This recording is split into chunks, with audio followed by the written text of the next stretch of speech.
So let's talk a little bit about Kristen. First off, Kristen and I were at Rollins together, which is cool because that meant we got to hang out in a bunch of really difficult classes and learn about English and William Faulkner and things of that nature. And it's been really cool because after my time at Rollins, I was getting involved in things like Borough Press and all of that. Well, at the same time, she was founding her own reading series with Kathleen Boda, which has become this wonderful, like super cool, kind of underground. Is that a fair word for it? I think it's this really like underground cool reading series called Literacalypse. If you have not been to it, you gotta go to it because it's so really neat and full of so many interesting voices, and I just absolutely love it. So it's been really cool to share a small but vibrant literary community with Kristen after we were in college together.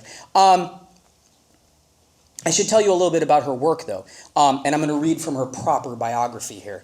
Kristen Arnett is a fiction and essay writer who has held fellowships at Kenyon Review, Tin House, and Lambda Literary Foundation. She was awarded the 9th Letter 2015 Literary Award in Fiction and was named an honorable mention for Glimmer Train's Short Story Award for New Writers. Her work has either appeared in or is upcoming at North American Review, which that just happened. You just got that today, didn't you? If Facebook, the physical, it's a good, yeah. Awesome. And so many other places, the Normal School, Tin House, The Guardian. I mean, yeah, good stuff. So I'm really excited to have Kristen here. It's been a long time coming. Well, please welcome Kristen Arnett.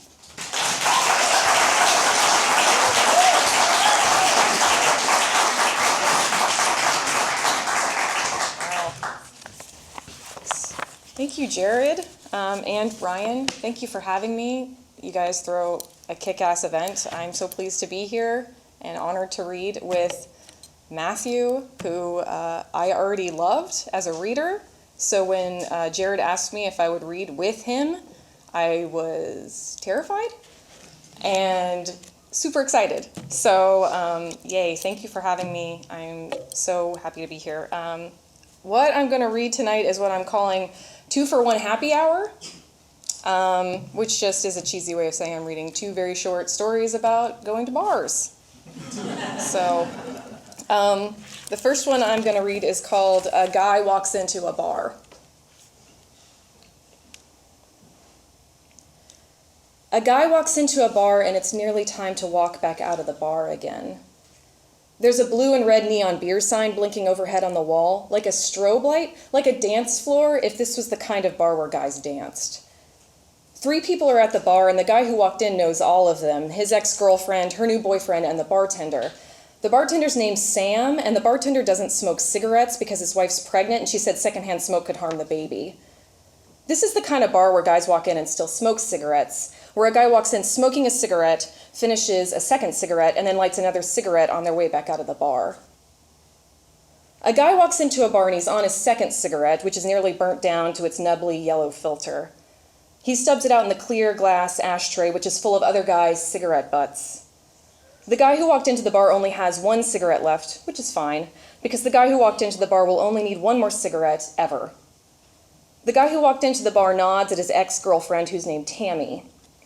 The guy who walked into the bar does not nod at Tammy's new boyfriend. The guy who walked into the bar is 15 years older than Tammy's new boyfriend and doesn't think he looks like anything special. In fact, the guy who walked into the bar thinks Tammy's new boyfriend has a face like an especially sad basset hound. A guy walks into a bar and orders his usual, a Jack and Coke. A guy who walks into a bar would have to be pretty fucking dumb not to order his usual drink, especially when his usual drink tastes so good after a day that's been so shitty before the guy walked into the bar. Even though the guy who walked into the bar isn't supposed to be drinking, he thinks he deserves a drink after getting laid off from his construction job. The guy who walked into the bar was only going to have 1 Jack and Coke, but Tammy and her new boyfriend are drinking piss-colored beer with their arms wrapped around each other, and that makes the guy who walked into the bar want to have 3 more Jack and Cokes. Each Jack and Coke tastes better than the one before it. The guy who walked into the bar orders a 5th from Sam, the bartender, who waves the cigarette smoke out of his face and gets to pouring. A guy walks into a bar and puts a quarter in the jukebox. Some of his Jack and Coke spills on the black and white linoleum floor that's already sticky from other guys' Jack and Cokes. Guys who walk into bars and see their exes with other men usually put songs in the jukebox that remind their exes that they used to be engaged and had plans to buy a house together. The guy who walked into the bar selects "I'm So Lonesome I Could Cry" and leans hard against the wall next to the jukebox and drains the last of his Jack and Coke. Some guys who walk into bars and see their exes with other men might immediately go to other bars, but the guy who walked into this bar decides to stay and make everyone sorry they came to the bar in the first place. A guy walks into a bar and shuffles over to his ex-girlfriend, Tammy, to ask if she'd like to dance. Tammy would not like to dance, and her new boyfriend would not like her to dance either. The bartender, Sam, wants to call the guy who walked into the bar a cab. The guy who walked into the bar doesn't want a cab. He wants to dance with Tammy, and he wants another Jack and Coke. Tammy's new boyfriend doesn't like the guy who walked into the bar's bad attitude and tells him so. The guy who walked into the bar says he doesn't give a flying fuck what Tammy's new boyfriend thinks, and as a matter of fact, the guy who walked into the bar would like to kick Tammy's new boyfriend in his basset hound face until he swallows his own teeth. Sam, the bartender, picks up the phone and says he'll call the police if the guy who walked into the bar doesn't vacate the fucking premises immediately. A guy walks into a bar and walks back outside without paying his bill. Guys who walk into bars and drink 5 Jack and Cokes without any lunch or dinner in their stomach shouldn't drive their red Ford F-150s home from the bar. The guy who walked into the bar lights his last cigarette and tunes the radio to a sloppy song about cheating women, which makes the guy's eyes water and his hands clench tight around the steering wheel. Tammy and her new boyfriend will probably fuck to this song tonight, thinks the guy who walked into the bar right before he plows into the side of a Merita bread truck. A guy walks into a bar and is declared DOA by 2 a.m. The bartender, Sam, hears about this from his buddy Clint, who's a paramedic.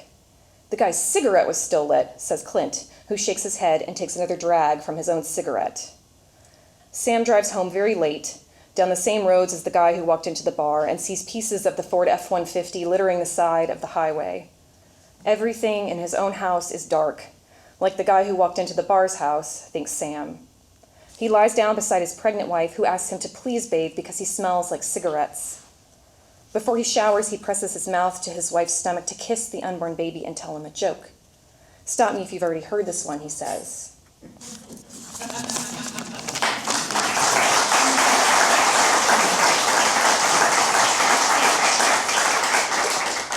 Okay, and the second and last short little piece is what I'm calling Little Water.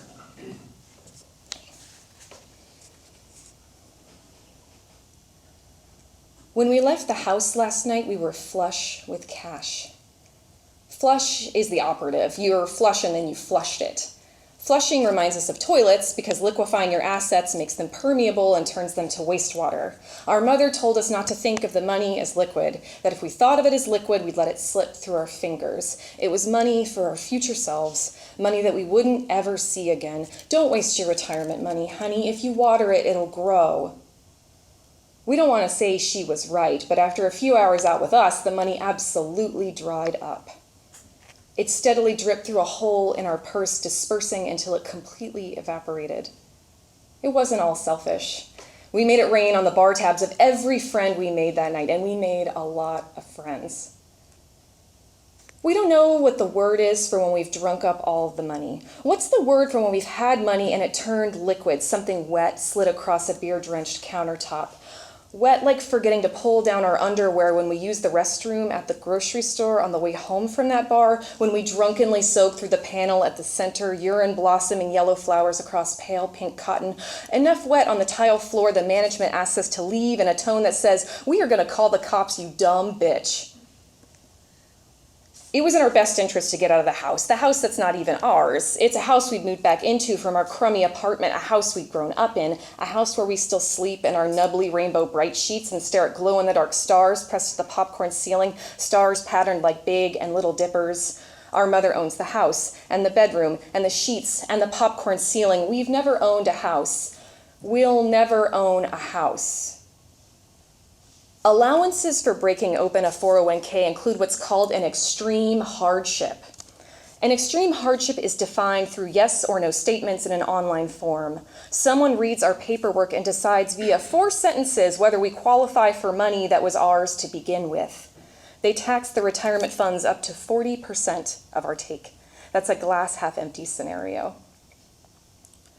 At the bar, we place the credit card face down so we don't have to look at it while it slides away. The magnetic stripe across its back is an oil-slicked stretch of road leading someplace gauzy. Card slides across, a drink slides back. When we don't think about our bank account leaching away, it's easier to drink whatever's put in front of us. We're not picky when we're thirsty. When you're young and dip your toe into car payments and cell phone bills and student loans, they don't tell you how it'll feel to wade out into the deep end and drown in debt. How opening your 401k is like taking off water wings when you've never learned to swim. It's freeing at first, limbs waving wildly, excess cash flow gently washing over us. We don't realize how far we've drifted from shore until we try and touch land and see it slip to the horizon. It takes years to build up enough for retirement, but once you've opened the floodgates, it's sink or swim with an IRS deadweight gripping your ankle. 401ks for Dummies tells us, make taking money out of your 401k retirement account your last option.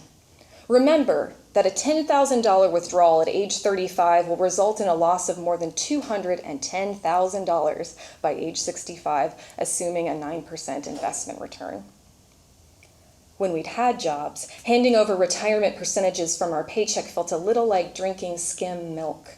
There's just enough fat in the tray to make the situation palatable. Broken open, it's this pitcher of spilled cream. The taxed amount the government kept of the 401k is more than we made in the last 6 months, but it probably won't last 6 days.